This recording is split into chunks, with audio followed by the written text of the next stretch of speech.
नमस्कार. Tasty bite with Leena या चॅनलमध्ये सर्वांचे खूप खूप स्वागत आहे.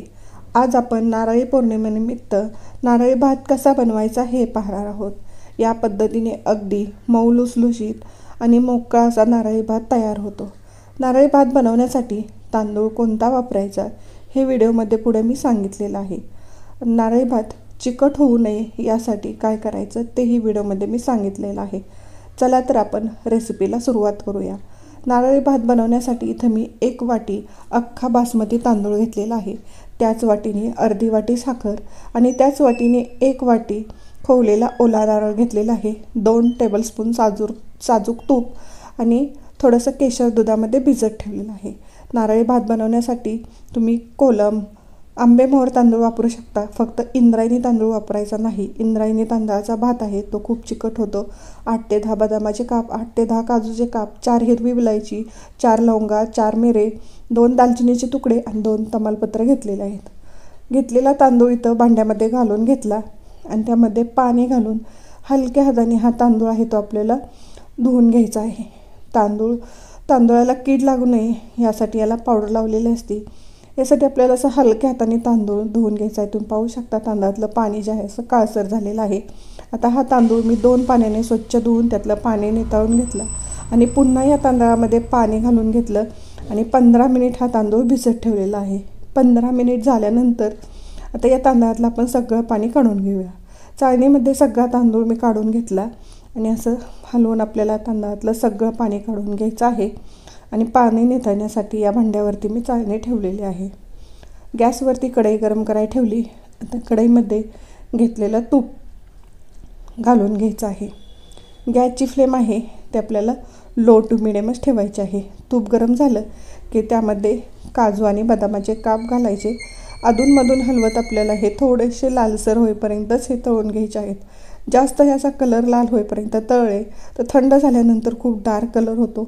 यासाठी थोडासा कलर बदलायला लागले की लगेच ही मी वाटीमध्ये काढून घेतलेले आहेत.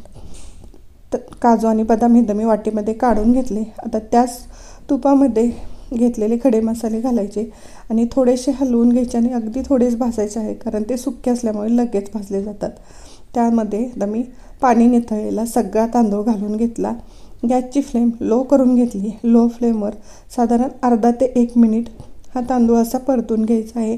असं परतल्याने आपला नारळी भात आहे तो अगदी मोकळा होतो. त्यानंतर खोवलेला 1 वाटी नारळ आहे तोही यामध्ये मी घालून घेतला आणि असं मस्त हलवून घ्यायचं आहे. नारळ घातल्यानंतरही आपल्याला साधारण 1 ते 1.5 मिनिट मस्त असं हलवून नारळाचं पाणी आटेपर्यंत आपण असं परतून घेणार आहे. असं केल्याने नारळी भात आहे तो अजिबात चिकट होत नाही. बघा साधारण 2 मिनिट लो फ्लेम ठेवून मी नारळ आणि तांदूळ सुट्टा होईपर्यंत हलवून घेतलं.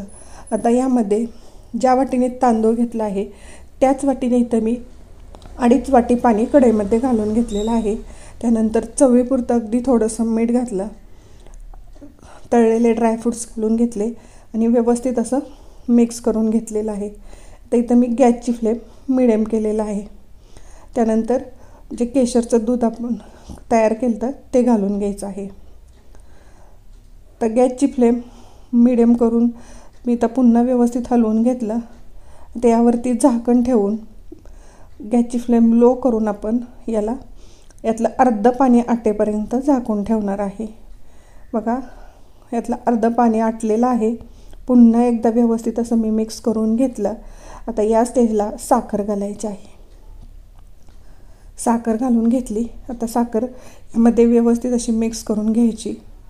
गॅसची फ्लेम आहे ती लो करून यावरती झाकण ठेवून पुन्हा आपण यातलं पाणी आटवून घेणार आहे. एकदा मध्ये मी झाकण काढून हलवून घेतलं होतं. बघा आता आपण झाकण काढून पाहूया भात शिजला आहे का. तुम्ही पाहू शकता मस्त असा आपला इथं नारळी भात वाफरलेला आहे. छान अशी वाफही आलेली आहे. आता आपण हलवून पाहूया. तुम्ही पाहू शकता अगदी छान सुट्टा असा आपला हा नारळी भात तयार झालेला आहे. अजिबात कढईला वगैरे चिटकलेला नाही. अगदी छान मऊसुद्धाही आपला इथं नारळी भात शिजलेला आहे. तर मी पुन्हा एकदा व्यवस्थित सगळा खालपासून असा हलवून घेतला. त्यानंतर गॅसची फ्लेम आहे ती बंद करून घेतली. यावरती झाकण ठेवलं आणि 10 मिनिट असंच भात आहे तो आपण वाफण्यासाठी ठेवूया. 10 मिनिट झालेले आहे. मस्त असा भात आहे तो आपला वाफलेला आहे. अशाच नवनवीन रेसिपी पाहण्यासाठी टेस्टी बाईट विथ लीना या चॅनलवर तुम्ही नवीन असाल तर सबस्क्राईब करा. सबस्क्राईब केलं असेल तर लाईक आणि शेअर करायला विसरू नका. अजिबात चिकट न होता अगदी छान मोकळा असा आपला इथं नारळी भात तयार झालेला आहे. तयार भात प्लेटमध्ये मी काढून घेत आहे. व्हिडिओ आवडला असेल लाईक, शेअर आणि सबस्क्राईब करायला विसरू नका. या नारळी पौर्णिमेला या पद्धतीने नारळी भात तुम्ही नक्की करून पहा. थँक्यू.